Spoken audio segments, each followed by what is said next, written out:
আমরা শেষ ভিডিওতে শিখেছিলাম যে আমাদের কাছে যদি কোনো ম্যাট্রিক্স থাকে, ধরো এটার নাম দিলাম সি, এবং ধরি এটা একটা এন বাই কে ম্যাট্রিক্স, এবং ম্যাট্রিক্স সি এর কলামগুলো অর্থাৎ কলাম 1, কলাম 2 এভাবে করে পুরো কলাম কে পর্যন্ত এই কলামগুলো যদি কোনো একটি অর্থনর্মাল সেট তৈরি করে। আচ্ছা, আমি এটাকে এখানে লিখে দিই। এই কলামগুলো হবে অর্থনর্মাল সেট, বা এই কলামের সেটগুলো হবে একটি অর্থনর্মাল সেট। যাই হোক, একই কথা আসলে। এবং আমরা গত ভিডিওতে এটাও দেখেছিলাম যে আমরা যদি সি এর সাথে সি ট্রান্সপোজের সাথে সি কে গুণ করি তাহলে আমরা পাই আইডেন্টিটি ম্যাট্রিক্স, একটা কে বাই কে আইডেন্টিটি ম্যাট্রিক্স। এটা হচ্ছে সি, প্রথমটা হচ্ছে কে বাই এন, পরেরটা হচ্ছে এন বাই কে। এবং আমরা এটাও লক্ষ্য করেছিলাম যে গুণ করার ফলে কিভাবে অন্য সব উপাদান একটা একটার সাথে কাটাকাটি হয়ে যায় এবং আমাদের শুধু কর্ণ বরাবর, প্রধান কর্ণ বরাবরে এক থাকে, অর্থাৎ আমরা আইডেন্টিটি ম্যাট্রিক্স পাই। এখন প্রশ্ন হলো, কে যদি এন এর সমান হয় তাহলে কি হবে? আমরা এখানে লিখি, কে যদি এন এর সমান হয় তাহলে কি হবে। তাহলে আইডেন্টিটি ম্যাট্রিক্সটি একটি বর্গাকার বা একটা স্কোয়ার ম্যাট্রিক্স হয়ে যাবে। এটা হয়ে যাবে একটা স্কোয়ার ম্যাট্রিক্স। এবং এটা যদি স্কোয়ার ম্যাট্রিক্স হয় তাহলে এর সম্বন্ধে আমরা কি বলতে পারি? আমরা বলতে পারি যে এরা একটা অর্থনর্মাল সেট গঠন করবে, এবং আমরা 2-3টে ভিডিও আগে দেখেছিলাম যে এদের কলামগুলো হবে লিনিয়ারলি ইন্ডিপেন্ডেন্ট। তার মানে আমরা বলতে পারছি এদের থাকবে লিনিয়ারলি ইন্ডিপেন্ডেন্ট কলামস। এবং একটা জিনিস আমরা আগে অনেকবার দেখেছি যে কোনো স্কোয়ার ম্যাট্রিক্সে যদি কলামগুলো লিনিয়ারলি ইন্ডিপেন্ডেন্ট হয় তার মানে সেই ম্যাট্রিক্সটি ইনভার্টেবল হয়, অর্থাৎ সি যদি এরকম হয় তাহলে সিও হবে ইনভার্টেবল। এবং এটা আরো বলে আমাদেরকে যে এই এই কলাম ভেক্টরগুলো এরা যদি কোনো একটা সেটে থাকে তাহলে সেই সেটটা হবে আর এন এর একটা বেসিস। ধরো এটাকে একটা সাইড নোট হিসেবে পাশে লিখে দিই এখানে, তাহলে আমরা বুঝাচ্ছি যে C1, C2 এভাবে করে Cn পর্যন্ত, আমরা n বলছি কারণ আমরা বলছি যে n সমান কে, এরা গঠন করবে একটা বেসিস আমাদের আর এন এর জন্য। এটা একটু গুরুত্বপূর্ণ, তাই এটাকে আলাদা করে সাইড নোট হিসেবে লিখে দিলাম। এখন সি ইনভার্টেবল বলতে আমরা কি বুঝি? সি ইনভার্টেবল মানে এমন কোন একটা ম্যাট্রিক্স সি ইনভার্স আছে যেটার সাথে আমরা যদি সি কে গুণ করি তাহলে আমরা n by N identity matrix পাই। এবং এখানে যেহেতু আমরা ধরে নিয়েছি যে কে আর এন একই জিনিস, তাহলে চলো এখানের এই কেটাকেও আমরা এন করে দেই। এখন আমরা দেখতে পাচ্ছি যে এই দুটো জিনিস অনেকটা একই। আমাদের ভেক্টরের সেটগুলো যদি অর্থনর্মাল সেট গঠন করে এবং এরা যদি এন বাই এন ম্যাট্রিক্স হয় তাহলে আমরা আগের ভিডিওতে দেখেছিলাম যে সি ট্রান্সপোজ গুণ সি এটা একটা N by N identity matrix তৈরি করে। এবং আমরা আরো জানি যে এটা যেহেতু একটা বর্গাকার ম্যাট্রিক্স এবং কলামগুলো লিনিয়ারলি ইন্ডিপেন্ডেন্ট, তার মানে এটা ইনভার্টেবল। তার মানে আমরা এখানে পাচ্ছি একটি এন বাই এন ম্যাট্রিক্স যার কলামগুলো একটি অর্থনর্মাল সেট গঠন করে, অর্থাৎ একটি এন বাই এন ম্যাট্রিক্স যার কলামগুলো কিনা একটা অর্থনর্মাল সেট গঠন করে, অর্থাৎ n by n matrix whose columns form an orthonormal set. তাহলে আমরা বলতে পারি যে সি ট্রান্সপোজ আর সি ইনভার্স একই জিনিস, কারণ আমরা এখানে দেখতে পাচ্ছি যে কিছু একটা গুণ সি হচ্ছে আইডেন্টিটি এবং কিছু একটা গুণ সি হচ্ছে আইডেন্টিটি, তার মানে এই কিছু একটা গুলো সমান হওয়া উচিত। অর্থাৎ আমরা বলতে পারি যে সি ইনভার্স সমান হচ্ছে সি ট্রান্সপোজ। এবং এটা আমাদের অনেক সময় বাঁচাবে, কারণ আমরা জানি যে ইনভার্স বের করাটা অনেক সময় সাপেক্ষ একটা ব্যাপার। কারণ ধরো তোমার যদি বিশেষ করে যদি 3x3 ম্যাট্রিক্স না হয়, অনেক বড় হয়, ধরো এটা হতে পারে 10x10 ম্যাট্রিক্স, তাহলে তোমার অবশ্যই মানে এটা ইনভার্স বের করতে অনেক সময় লাগবে। কিন্তু ট্রান্সপোজ বের করা আসলে এতটা কঠিন না, আমরা শুধু সারি এবং কলামগুলোকে বদল করে দেব। এবং এই পুরো জিনিসটা সত্য একটা স্কোয়ার ম্যাট্রিক্সের জন্য যেটা কিনা অর্থনর্মাল সেট গঠন করে। যাই হোক, তাহলে চলো আমরা এই জিনিসটাকে আমাদের অঙ্কে প্রয়োগ করার চেষ্টা করি। এখন আমার এখানে উপরে তিনটা ভেক্টর আছে, তোমরা দেখতে পাচ্ছ তিনটা ভেক্টর, যে কোনো তিনটা ভেক্টর v1, v2 এবং v3। দাঁড়াও এদেরকে নিচে নিয়ে যাই, কারণ আমরা এখন এগুলো নিয়ে অঙ্ক করব। তাহলে আমাদের যেটা করতে হবে এদেরকে কপি করতে হবে, এবং কপি করলাম, তারপর এদেরকে নিচে এখানে এনে পেস্ট করে দিতে হবে। এখন এখানে যে ভেক্টরগুলো আছে এগুলো হচ্ছে ইউনিট ভেক্টর, এবং আমি জানি যে এরা R3 এর জন্য অর্থনর্মাল সেট গঠন করে, বা R3 এর অর্থনর্মাল বেসিস হিসেবে কাজ করে। তবে আমি চাই এই জিনিসটা তোমরা নিজে নিজে পরীক্ষা করে দেখো। আমি এখানে যেটা করতে চাই সেটা হচ্ছে একটা মজাদার লিনিয়ার ট্রান্সফরমেশন গঠন করতে চাই আমাদের R3 এ। তাহলে ধরি আমি একটা তল গঠন করি আমাদের এই ভেক্টর v1 এবং v2 দ্বারা, এবং এরা যেহেতু অর্থনর্মাল সেট তার মানে এরা একজন একজনের উপর অর্থোগোনাল হবে। তাহলে আমি v1 এবং v2 একে ফেলি, এরা দেখতে অনেকটা এরকম হবে, এরা একজন একজনের উপর অর্থোগোনাল হবে। এবং ধরি এটা হচ্ছে v1, আমি কিন্তু এটাকে সঠিকভাবে আঁকছি না, আমি শুধু তোমাদেরকে ধারণা দিতে চাচ্ছি। এটা হলো তাহলে v2, এবং তাদের ব্যাপ্তি হবে একটা তল বা প্লেন। তাহলে আমি তলটাকে আঁকার চেষ্টা করি যতটুকু ভালোভাবে আমি পারি। তাহলে তুমি যদি v1 এবং v2 এর যাবতীয় লিনিয়ার কম্বিনেশন হয়, তারা হবে r3 এর একটি তল। তাহলে এটা হলো তল। আমরা জানি এটা সব দিকে অসীমভাবে যেতে পারে, তাহলে এটা দেখতে অনেকটা এইরকম হবে, এবং এটার মধ্যে শূন্য ভেক্টরও থাকবে। তাহলে চলো আমরা এই প্লেন বা তলের একটা নাম দিয়ে দেই। আমাদের প্লেনের নাম হবে, এটা হবে r3 এর যে কোনো একটা সাবস্পেস v, এবং এটা সমান হবে v1 এবং v2 এর ব্যাপ্তি বা span of v1 and v2। এখন আমরা জানি যে v3 হচ্ছে এদের উপর অর্থোগোনাল, তাহলে চলো এখানে v3টাকে আমরা আঁকার চেষ্টা করি।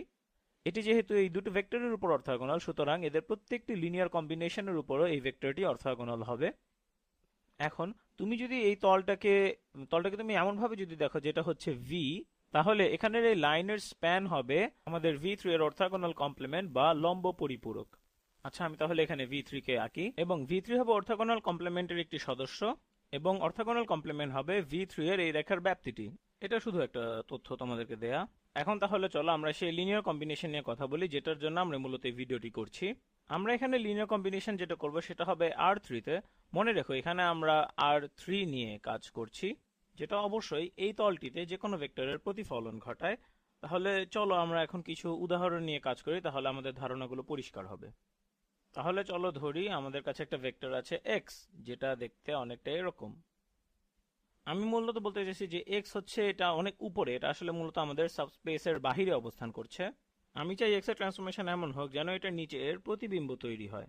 এখন আমরা এখানে এভাবে চিন্তা করে নিতে পারি যে এই তলটি হচ্ছে আলোকভেদ্য, তাহলে আমরা নিচে প্রতিবিম্ব হিসেবে আমরা x কে এখানে আঁকতে পারি, এবং এটাই হচ্ছে আমাদের ট্রান্সফরমেশন যেটা আমরা এখানে করতে চাচ্ছি। আবার আমার কাছে যদি একটা ভেক্টর থাকে যেটা দেখতে এরকম, আচ্ছা ধরো একটা এমন রং ব্যবহার করি যেটা আগে ব্যবহার করিনি। ধরি আমার কাছে ভেক্টরটি আছে যেটা দেখতে এরকম, তাহলে ট্রান্সফরমেশনটা হবে তলের নিচে, অর্থাৎ এটা হবে এরকম, এটা হবে একটা প্রতিবিম্ব। আশা করি তুমি মূল ধারণাটা পেয়েছো। এখন চলো আমরা কল্পনা করি, আমরা মূলত আমাদের ট্রান্সফরমেশনের ধারণাটাকে আরেকটু পরিষ্কারভাবে বোঝার জন্য আমরা এখন প্রশ্ন করি যে v1 এর ট্রান্সফরমেশন কি হবে। v1 আমাদের তলের মধ্যেই আছে, সুতরাং এর ট্রান্সফরমেশন কোনো পরিবর্তন ঘটাবে না, সুতরাং v1 এর ট্রান্সফরমেশন হবে v1। এবং v2 যেহেতু তলের মধ্যে আছে, সুতরাং v2 ট্রান্সফরমেশনও হবে v2 এর সমান। তাহলে v3 ট্রান্সফরমেশন কি হবে, লিখে দিচ্ছি v3 ট্রান্সফরমেশন কি হবে। v1 হচ্ছে প্লেনের উপর অর্থোগোনাল, অর্থাৎ এটা মানে বের হয়ে আসে তল থেকে এরকম, এবং এটার প্রতিবিম্ব হবে কেবল এটারই ঋণাত্মক মান, অর্থাৎ নিচের দিকে আমরা এভাবে আঁকবো এটাকে। আমি কিন্তু বলছি না যে v3 একদম এরকমই, কারণ আমি এটা তলের সাপেক্ষে এঁকেছি।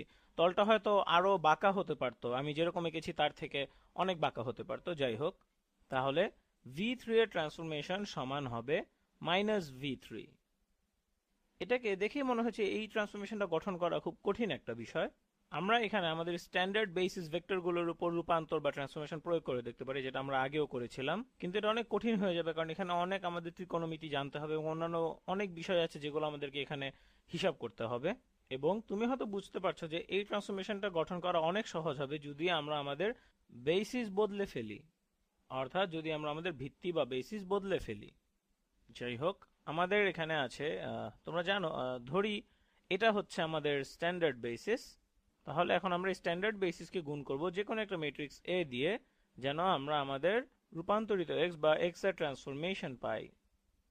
এবং আমরা বলছি এটা বের করা অনেক কঠিন, কারণ যখন তুমি স্ট্যান্ডার্ড বেসিস ভেক্টরের উপর কোনো ট্রান্সফরমেশন প্রয়োগ করো তখন সেটা বের করা অনেক কঠিন হয়ে যায়। তাহলে আমি এখন যেটা করব, আমরা একটা নতুন ভিত্তি বা বেসিস গঠন করব, যেন আমি যখন x কে ওই নতুন ভিত্তি দ্বারা প্রকাশ করব, অর্থাৎ আমরা যখন x কে আমাদের পরিবর্তিত ম্যাট্রিক্সের ইনভার্স দিয়ে গুণ করব, তাহলে আমরা যে xটা পাবো সেটা হবে আমাদের নতুন বেসিসের কোঅর্ডিনেটে। এখন আমাদের এই নতুন বেসিসে একটা d খুঁজে পাওয়া সহজ হবে, যেটা আমাদেরকে ট্রান্সফরমেশন অফ x দিবে b এর সাপেক্ষে, এবং আমরা আবার এটাকে c দিয়ে গুণ করে আগের অবস্থানে ফিরে যেতে পারি। এবং আমরা যদি এখান থেকে d কে বের করতে চাই, তাহলে আমরা যেটা করতে পারি, দেখো আমরা জানি যে x এর ট্রান্সফরমেশন সমান হবে যে কোনো একটা ম্যাট্রিক্স a গুণ x। আমরা এটা অনেক আগে দেখেছিলাম যে যে কোনো ট্রান্সফরমেশন একটা ম্যাট্রিক্স ভেক্টর গুণফল হিসেবে প্রকাশ করা যেতে পারে। এবং এটা বের করা কঠিন, আমি আগে বলে দিচ্ছি এটা বের করা কঠিন। তবে আমরা উল্টোভাবে যেতে পারি, অর্থাৎ আমরা বলতে পারি যে ট্রান্সফরমেশন অফ এক্স সমান হবে, আমরা এখানে যেটা করতে পারি, আমরা প্রথমে এক্স নিতে পারি এবং তারপরে এটার সাথে আমরা সি ইনভার্স দ্বারা গুণ করতে পারি, তাহলে আমরা বি এর সাপেক্ষে এক্স এর মান পাবো। তাহলে আমরা সি ইনভার্স দ্বারা গুণ করব এবং তারপর তুমি ডি দিয়ে গুণ করো যেন তুমি বি এর সাপেক্ষে এক্স এর ট্রান্সফরমেশনটি পাও। তাহলে আমরা এখানে ডি গুণ করব এবং তারপর আমরা আবার এটাকে সি দিয়ে গুণ করব যেন আমরা আমাদের প্রথম স্ট্যান্ডার্ড বেসিস ভেক্টরে ফিরে যেতে পারি। তাহলে এখানে আমরা সি গুণ করব। তাহলে আমরা যদি এমন কোনো একটা ভালো ভিত্তি খুঁজে বের করতে পারি যেখানে ডি বের করা সহজ, তাহলে তখন আমরা আমাদের চেঞ্জ এবং চেঞ্জ ইনভার্স দ্বারা গুণ করে আমরা আমাদের এ ম্যাট্রিক্সটি পেয়ে যাব, কারণ এখানের এই জিনিসটি এখানের এটার সমান হতে হবে। এবং আমরা যদি এখানে কোনো অর্থনর্মাল ভিত্তি বা বেসিস নেই, তাহলে ধরি বি হচ্ছে একটি অর্থনর্মাল বেসিস, বি হচ্ছে একটি অর্থনর্মাল বেসিস তিনটি ভেক্টর সহ। তার মানে আমরা বলতে পারি কি, আমরা বলতে পারি যে সি হচ্ছে ইনভার্টেবল। আমরা ইতিমধ্যে জানি যে এটা যদি অর্থনর্মাল বেসিস হয় তাহলে সি ট্রান্সপোজের সাথে আমরা যদি সি গুণ করি তাহলে সেটা হবে একটা আইডেন্টিটি ম্যাট্রিক্স। এবং আমরা আরো জানি যে সি ইনভার্টেবল হবে যদি এখানে এটা একটা 3x3 ম্যাট্রিক্স হয়, অর্থাৎ সি ইনভার্স আছে। এবং আমরা ভিডিও শুরুতেই জিনিসটা বলেছিলাম যে তাহলে সি ট্রান্সপোজ সমান হবে সি ইনভার্স, কারণ এটা এখানে শুধু ইনভার্সের মতোই কাজ করছে। এবং সি যদি হয় একটি n×n ম্যাট্রিক্স, অবশ্য এখানে হবে এটা 3x3 ম্যাট্রিক্স, কারণ আমরা এখানে R3 তে কাজ করছি, তাহলে এখানে এ সমান হবে সি গুণ ডি এবং এর সাথে আমরা গুণ করব সি ট্রান্সপোজ, যেটা আমাদের 3x3 ম্যাট্রিক্সের ক্ষেত্রে বের করা অনেক সহজ সেটাকে ইনভার্ট করার চেষ্টা করার চেয়ে। তাহলে চলো দেখি আমরা এটা করতে পারি নাকি। এখন প্রশ্ন হলো একটা ভালো বেসিস কোনটা হবে। একটা ভালো ভিত্তি হতে পারে এই v1 v2 এবং v3, কারণ এদের ট্রান্সফরমেশন বের করা খুবই সহজ। তাহলে চলো সেটাকে লিখে ফেলি, এটাকে এখানে নিচে লিখি। তাহলে আমি আমার বেসিস বানাবো, অর্থাৎ আমার পরিবর্তিত বেসিস হবে এই v1 v2 এবং v3। তাহলে আগে চলো বুঝে নেই আমরা এখানে মূলত কি করতে যাচ্ছি। আমাদের এখানে যে ভেক্টরগুলো আছে, তাহলে চলো দেখে নেই এগুলো আমাদের বেসিসে কিরকম দেখাবে। তাহলে v1 সমান হবে 1 গুণ v1 যোগ 0 গুণ v2 যোগ 0 গুণ v3। তাহলে b1 আমার নতুন বেসিসে, যেটা হচ্ছে আমার বেসিসের প্রথম ভেক্টর, এটা হবে 1 0 0 1 0 0। একইভাবে v2 এটা কি হবে, এটা হবে, আচ্ছা আমার মনে হয় এটা লেখা দরকার নেই, আমার মনে হয় তোমরা ইতোমধ্যেই বুঝতে পেরেছো। আমরা তাহলে এখানে একবারে লিখে দিই। তাহলে আমার দ্বিতীয় বেসিস ভেক্টর v2 এটা সমান হবে 0। মনে রেখো এখানে যে সংখ্যাগুলো আছে এগুলো হচ্ছে আমাদের বেসিস ভেক্টরের কোফিশিয়েন্ট, আর কিছুই না। তাহলে এটা হবে 0 গুণ v1 এবং এখানে হবে 1 গুণ v2, তারপরে 0 গুণ v3, তাহলে 0 1 0 এবং তারপরে v3 আমাদের নতুন বেসিসে v3 এটা সমান হবে 0 গুণ v1, তারপরে হবে 0 গুণ v2, তারপরে হবে 1 গুণ v3। এটা অনেক সোজা। এখন আমাদের ভিত্তি চেঞ্জ করার পরে ম্যাট্রিক্সটি দেখতে কিরকম হবে। যাই হোক, এটা আমি তোমাদেরকে পরে দেখাবো। এখন শুধু এতটুকু বলে রাখি যে আমার পরিবর্তিত ম্যাট্রিক্সে এরাই হবে আমার কলাম এবং এটা ট্রান্সপোজ হবে এটার ইনভার্সের সমান। যাই হোক, সেটা আমরা পরের জন্য রেখে দিচ্ছি। তাহলে এখন প্রশ্ন হলো আমরা ডি কে কিভাবে বের করব। আমরা এখানে লিখে ফেলি ডি, এবং ডি তে আমরা জানি তিনটি কলাম থাকবে। তাহলে আমরা কলামগুলো লিখে ফেলি d1 d2 এবং d3। এবং এটা এখনো একটা ম্যাপিং হবে একটা 3-মাত্রিক ভেক্টর থেকে একটা 3-মাত্রিক ভেক্টরেই, এবং এরা প্রত্যেকেই হচ্ছে R3 সদস্য। এখন তাহলে চলো দেখি আমাদের বি কোঅর্ডিনেটে আমাদের v1 এর ট্রান্সফরমেশনটা দেখতে কিরকম হবে। এটা সমান হবে ডি গুণ, এখানে আমরা ডি এর সাথে গুণ করব, ডি এর সাথে আমরা বি কোঅর্ডিনেটে যে ভেক্টর 1 আছে সেটা গুণ করব। তাহলে এটা সমান হবে d1 d2 d3 এবং এটার সাথে গুণ হবে এটা, কারণ এটা হচ্ছে আমাদের বি কোঅর্ডিনেটে ভেক্টর v1। তাহলে এটা গুণ হবে 1 0 0, এটা সমান হবে d1। এটা আমরা আগেও দেখেছি, এবং আমরা যদি d1 বের করতে চাই তাহলে আমাদের v এর ট্রান্সফরমেশন নিতে হবে বি কোঅর্ডিনেটে। এখন আমরা এই একই যুক্তি এখানে ব্যবহার করতে পারবো। একটু দাঁড়াও, আমি এখানে একটু বা থেকে শুরু করি, কারণ ডান দিকে আমার জায়গা প্রায় শেষ হয়ে গিয়েছে। তাহলে বি কোঅর্ডিনেটে ভেক্টর 2 এর ট্রান্সফরমেশন, এটা সমান হবে ভেক্টর ডি, যেটা হলো D1 D2 এবং D3, এবং এটার সাথে আমরা গুণ করব V2, যেটা হচ্ছে আমাদের বি কোঅর্ডিনেটে আছে। তো বি কোঅর্ডিনেটের V2 এটার সাথে আমরা গুণ করব, অর্থাৎ এখানে হবে 0 1 0, এবং এটা সমান হবে D2। এবং শেষ পর্যন্ত চলো এটা এখন শেষ করে ফেলি। আমরা এখন ট্রান্সফরমেশন নেব V3 এর, বি কোঅর্ডিনেটে V3 এর, যেটা সমান হবে D1 D2 এবং D3, এবং এর সাথে আমরা গুণ করব বি কোঅর্ডিনেটে আমাদের ভেক্টর V3, এবং এটা সমান হবে 0 0 1। তাহলে এটা সমান হবে D1 আর D2 সাথে 0 গুণ হবে এবং D3 সাথে 1 গুণ হবে, তার মানে এখানে শুধু থাকবে D3। এটা আসলে মূলত প্রমাণ করা যে আমরা ডি এর কলমগুলো বের করতে পারবো আমাদের বি কোঅর্ডিনেটের এই ট্রান্সফরমেশনগুলো দিয়ে। তাহলে ডি, আমরা ডি সমান লিখতে পারি, ডি হবে এরকম, ভি বি কোঅর্ডিনেটে V1 এর ট্রান্সফরমেশন, বি কোঅর্ডিনেটে V1 এর ট্রান্সফরমেশন, এবং দ্বিতীয় কলাম হবে একই রকম, বি কোঅর্ডিনেটে V2 এর ট্রান্সফরমেশন, বি কোঅর্ডিনেটে V2 এর ট্রান্সফরমেশন, এবং অবশ্যই তৃতীয় কলাম হবে বি কোঅর্ডিনেটে V3 এর ট্রান্সফরমেশন। তাহলে চলো এখন আমরা এটা বের করে ফেলি। এটা খুব একটা কঠিন হওয়ার কথা না। আমরা এখানে উপরে দেখেছিলাম V1 V2 এবং V3 এর ট্রান্সফরমেশন। এখন আমাদেরকে যেটা করতে হবে, এই ট্রান্সফরমেশনগুলো বি কোঅর্ডিনেটে কিরকম হবে সেটা বের করতে হবে। আচ্ছা দাঁড়াও, তাহলে আমরা এই জিনিসটাকে কপি করে নিচে নিয়ে যাই। আমরা এটা এখানে পেয়েছিলাম এবং আমরা এটাকে এখন কপি করে নিচে নিয়ে যাব। তাহলে এটাকে এখন নিচে নিয়ে পেস্ট করে দিতে হবে। এই তো হয়ে গেল। তাহলে এটা আমরা ইতোমধ্যেই এটা বের করে ফেলেছি। এখন এদের বি কোঅর্ডিনেটে কিরকম দেখাতো সেটা আমাদেরকে বের করতে হবে। তাহলে আমাদের এই ট্রান্সফরমেশনের বি কোঅর্ডিনেটের রিপ্রেজেন্টেশনটা কিরকম হবে দেখি। আচ্ছা এটাকে, আচ্ছা না, এটা লিখেই ফেলি। এটা যদিও একটু মানে বিরক্তিকর, তারপরে এটা আমার মনে হয় এটা করে দেখানো ভালো। এটা সমান হচ্ছে বি কোঅর্ডিনেটে V1 এর রিপ্রেজেন্টেশন, এটা সমান আর কিছুই না, এটা সমান হচ্ছে 1 0 0। তাহলে এটাকে এখানে লিখে ফেলি, ডি এর প্রথম কলাম হবে 1 0 0। তাহলে এর পরেরটা হবে বি কোঅর্ডিনেটে V2 এর ট্রান্সফরমেশন, এটা সমান হবে আর কিছুই না আমাদের বি তে V2 এর রিপ্রেজেন্টেশন, এবং তাহলে এটা সমান হবে 0 1 0। তাহলে চলো এটা লিখে ফেলি, সমান হবে 0 1 0। এখানেও লিখে ফেলি 0 1 0। এখন খালি আমাদের শেষটা বাকি। তবে এটাই হচ্ছে সবচেয়ে মজারটা, কারণ তোমরা মনে করে দেখো V3 ছিল সেটা, যেটা আমাদের প্লেনের মধ্যে ছিল না। তাহলে transformation of V3 in B, B তে আমরা এটাকে উল্টিয়ে দিয়েছিলাম কারণ এটা ছিল প্রতিবিম্ব। তার মানে এটা হবে বি রিপ্রেজেন্টেশন -V3 এর, এখানে -V3 হবে। তাহলে এটা সমান হবে আর কিছুই না 0 গুণ V1, 0 গুণ V2 এবং -1 গুণ V3। তাহলে এটা হচ্ছে, এগুলো হচ্ছে আমাদের বেসিস ভেক্টর। তাহলে তৃতীয় কলামটি হবে 0 0 এবং -1। তাহলে আমরা কি করলাম, আমরা আমাদের ডি এর ট্রান্সফরমেশন বের করে ফেললাম। এটা অনেক সহজ ছিল, তাই না? ডি ছিল এখানে এই ম্যাট্রিক্সটি, যেটা আমরা কিছুক্ষণ আগেই বের করেছিলাম। তাহলে এখন এ বের করার জন্য আমরা এইখানের এই সূত্রটাকে প্রয়োগ করতে পারি আমাদের পরিবর্তিত বেসিস ভেক্টরের উপরে। তাহলে তাহলে চলো আমরা এই জিনিসগুলোকে কপি করে নিচে নিয়ে যাই।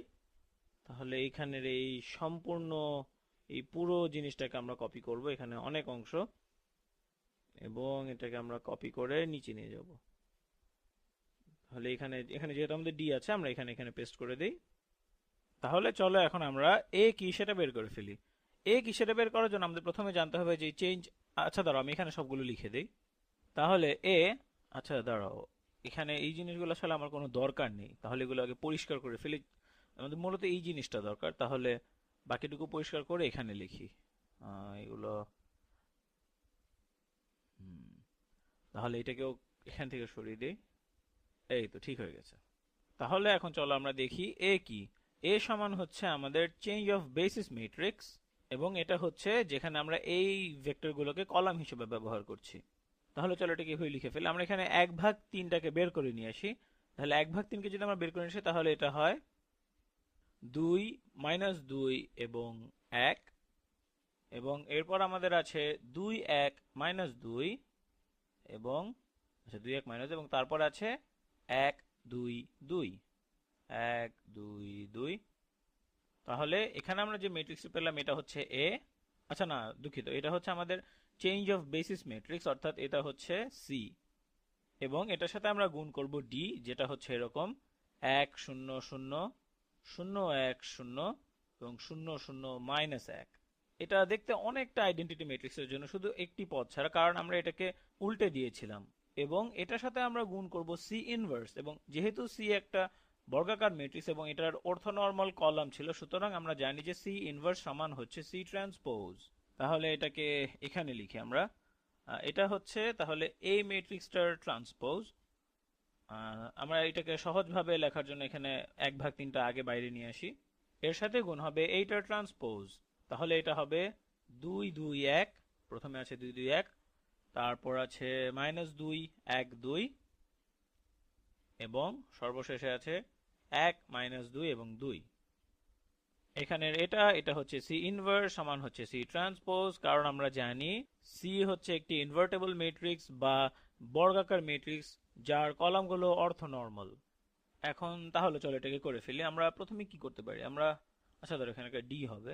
যাই হোক, আমরা প্রথমে কি করতে পারি? তাহলে চলো প্রথমে আমরা এই জিনিসটার গুণফল নেই। আচ্ছা, আমি এখন এখানে নিচের এই জিনিসটাকে মুছে ফেলতে পারি, কারণ এটা আমার এখন আর দরকার নেই। তাহলে এটাকে মুছে ফেলি, তারপর আমরা অঙ্ক শুরু করি। এই তো হয়ে গেল। তাহলে এখন কাজ শুরু করা যাক। তাহলে এ সমান হবে, আমরা আগে 1/3 কে আগে গুণ করে ফেলি, সেটা হবে তাহলে 1/9। এবং এখানে এটা হবে এটাও একটা 3/3 ম্যাট্রিক্স হবে। আমরা এখানে কি গুণ করব? আমরা এখানে এই 2 2 1 এর সাথে 1 0 0 গুণ করব। তাহলে এখানে একমাত্র উপাদান যেটা শূন্য নয় সেটা হচ্ছে 1, তার মানে শুধু এই 2টাই এখানে গুণ করা হবে। তাহলে এটার সাথে এটা গুণ করলে আমরা পাবো 2। এবং এরপর আমরা পাচ্ছি 2 2 1 গুণ 0 1 0, এবং এখানে যেটা গুণ হবে সেটা হচ্ছে মাঝখানের 2টি। তাহলে এখানেও আমরা পাবো একটা 2।